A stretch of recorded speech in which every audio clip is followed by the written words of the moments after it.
Há acordo entre Estados Unidos e México quanto à aplicação de tarifas comerciais de 25%. A medida anunciada por Donald Trump foi adiada por um mês. Em contrapartida, o México compromete-se a enviar 10 mil militares para a fronteira para controlar a imigração e combater o tráfico de droga. Llegamos al acuerdo que está en el acuerdo que se puso de poder poner más guardias nacionales en la frontera norte para proteger la frontera y evitar el tráfico de drogas y en particular el tráfico de fentanilo de México hacia Estados Unidos.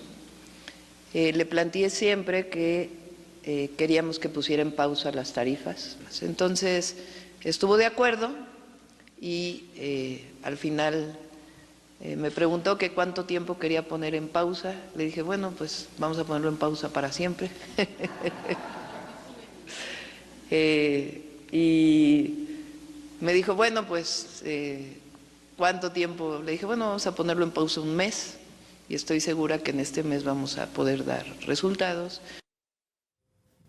Quanto à Europa, Donald Trump garante que está para muito breve a imposição de tarifas aduaneiras. O presidente dos Estados Unidos não avançou ainda com o valor nem com datas, mas refere que a União Europeia é uma atrocidade. Não é a primeira nem a segunda, mas a terceira vez que Donald Trump faz a mesma ameaça. We have over a $300 billion deficit. They don't take our cars, they don't take our farm products, they take almost nothing.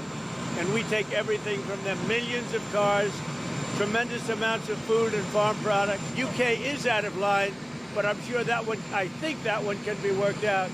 But the European Union it's an atrocity. A caminho estão tarifas aduaneiras. Trump não revela as percentagens, mas garante que estão para muito breve. I wouldn't say there's a timeline, but it's going to be pretty soon. Trump abre várias frentes na guerra comercial. A disputa pelo Canal do Panamá está longe de ter sido pacificada pela visita do secretário de Estado Marco Rubio ao local. O presidente dos Estados Unidos faz ameaças concretas. China's running the Panama Canal. That was not given to China, that was given to Panama foolishly, but they violated the agreement and we're going to take it back or something very powerful is going to happen. I don't think troops will be necessary in Panama.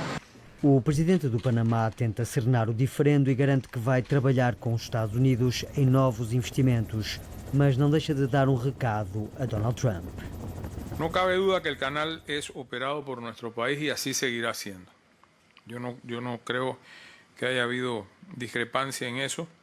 El presidente tiene su opinión sobre la presencia china, que será aclarada en su momento en las instancias técnicas del canal. Nas ruas do Panamá, a presença do secretário de Estado foi muito contestada. Quiere anexarse Canadá, quiere invadir México, quiere tomar el canal, quiere arrancar Groenlandia a Dinamarca. Quiere decir que Trump lo que está buscando es la tercera guerra mundial.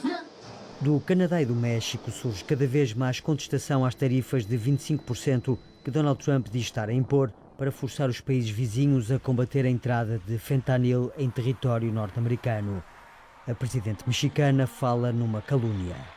Nuestro gobierno ha asegurado en 4 meses más de 40 toneladas de droga, incluyendo 20 millones de dosis de fentanilo. También ha detenido a más de 10,000 personas vinculadas con estos grupos. Trump vai falar ao telefone com a presidente mexicana e com o primeiro-ministro canadiano. A União Europeia já obteve reações oficiais com a promessa de fortes retaliações. As bolsas europeias reagiram de forma negativa às sanções comerciais que Donald Trump tem vindo a anunciar. Os principais mercados bolsistas abriram no vermelho, com perdas significativas, a 24 horas da entrada em vigor das tarifas impostas ao México, que entretanto foram adiadas, Canadá e China. As bolsas de Londres, Paris, Frankfurt, Madrid e Milão desvalorizaram entre 1,10% e 1,68%. Lisboa não foi exceção, na abertura perdeu 1,58%. O arranque da semana também foi negativo para a moeda única europeia. O euro também esteve a perder face ao dólar. As bolsas da Europa recuperaram após o adiamento da aplicação de tarifas ao México. A Comissária Europeia Maria Luísa Albuquerque vai ser entrevistada esta noite na RTP3, uma entrevista conduzida pelo Paulo Dentinho. Partimos para a análise às sanções impostas pelos Estados Unidos e também às tarifas que Donald Trump pretende aplicar e também à reunião dos 27 relativamente à defesa. É nosso convidado Pedro Brinca, comentador da RTP. Pedro, muito boa tarde. Uma guerra comercial prejudica todos os lados ou poderá haver vencedores? Bem, em média prejudica todos os lados, se olharmos para os países enquanto entidades por elas próprias, não é?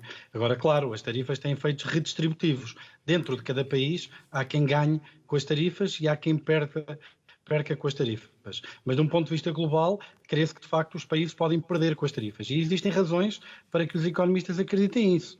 E as razões têm a ver com, do ponto de vista histórico e do ponto de vista daquilo que é a dinâmica da economia como um todo, as tarifas tipicamente protegem da concorrência empresas ou setores que podem ter práticas do ponto de vista da eficiência, da organização, menos positivas. E nesse sentido, a concorrência faz-lhes bem, no sentido de lhes pôr pressão para serem mais competitivas e terem melhor capacidade concorrencial. Também sabemos que muitas vezes essa concorrência, essa capacidade competitiva que empresas de outras geografias têm nos blocos ocidentais não vem de superiores métodos de produção, de melhores práticas comerciais, mas vem de vantagens que não são propriamente corretas, nomeadamente auxílios de Estado, como no caso da questão dos painéis solares e nas baterias, práticas de trabalho que também não são as mais corretas e nós rejeitamos civilizacionalmente dentro daquilo que são os nossos valores ocidentais. Por isso, naturalmente que os países acabam por perder, porque de facto vão ter importações mais caras, mas haverá sempre dentro de cada país quem ganha e quem perde. Mas que todos em conjunto irão perder, acho que há poucas dúvidas sobre isso. Que reação deve dar a União Europeia aos Estados Unidos, caso se concretize aquilo que Donald Trump está a anunciar? Bem, há aqui duas dimensões, não é? Há a dimensão de poder responder com reciprocidade, ou seja, de respondermos com subida das tarifas sobre os produtos americanos na mesma ordem de magnitude que os produtos americanos subirem a nós, se isso funcionasse como um mecanismo de impedir os Estados Unidos de escalar nesta guerra. Por si só, mesmo impondo estas tarifas nos produtos americanos para o espaço europeu, isso prejudica os europeus, porque vamos pagar estes produtos mais caros. E qual seria o impacto nos Estados Unidos de uma medida como essa? Bem, não é fácil avaliar estes impactos. Eu tenho números, por exemplo, dos impactos das tarifas dos Estados Unidos na Europa. Do impacto da Europa nos Estados Unidos não tenho essa noção. É bom lembrar que seria sempre menor com o impacto dos Estados Unidos na Europa, porque a Europa está muito mais dependente do comércio externo para o seu motor de crescimento que os Estados Unidos estão, que é um bloco relativamente mais fechado. O peso das exportações e do comércio internacional na economia americana é menor daquele que é na Europa, mas mesmo da economia americana na Europa ainda tem algum impacto.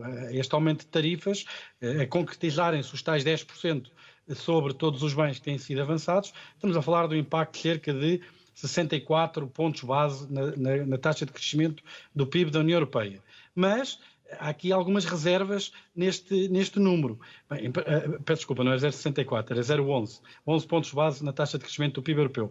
Mas há bastantes reservas acerca deste número. Porquê? Porque, primeiro, o impacto não é igual para todos os países, nem para todos os setores. E há alguns países com setores mais afetados que vão ter esse efeito desproporcional. Um deles é precisamente a Alemanha, e agora sim, os 64 pontos base de impacto, que é cerca de 6 vezes superior àquilo que se espera para a União Europeia como um todo. Porquê? Porque a Europa depende muito das exportações de material de transporte e alguns químicos para os Estados Unidos. No caso da Itália, por exemplo... Portanto, a União Europeia parte em desvantagem para uma eventual negociação, tendo em conta que a conjuntura económica não está nos melhores dias neste momento.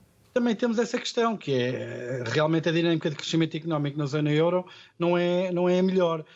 E, de facto, nós temos a Alemanha com graves problemas do ponto de vista orçamental, temos a França, peço desculpa, temos a Alemanha que também tem problemas do ponto de vista da sua dinâmica económica, está com 15% abaixo da produção industrial que tinha há 3 ou 4 anos atrás, cresceu em 5 anos, se calhar tudo junto não chega a 1%, e a Europa, de facto, neste momento, tudo aquilo que não precisava era, de facto, um choque destes.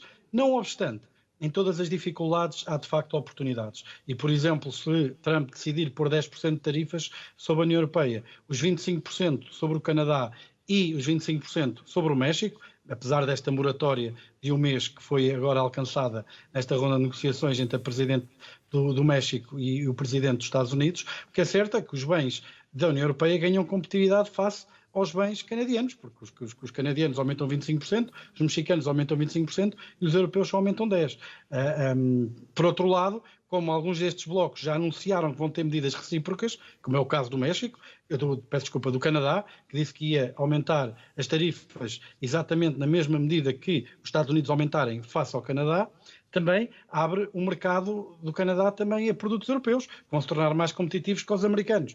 Por isso, há aqui muita coisa a acontecer ao mesmo tempo. Há outros choques que também estão a acontecer, nomeadamente os cortes na despesa pública pelo Departamento de Eficiência do Governo, que é co-liderado por Elon Musk. Também não sabemos muito bem qual vai ser o impacto que isso vai ter. Isto tudo somado, estamos a falar de muitos choques, muita incerteza, e vamos ter que esperar para ver realmente qual vai ser o impacto. Certezas é que, de facto, isto não é bom para todos como um todo, apesar de haver, sem dúvida, dentro de cada bloco económico, quem ganhe e quem perca com estas medidas. Muito bem, Pedro Brinca, muito obrigada pelos esclarecimentos. Uma boa tarde.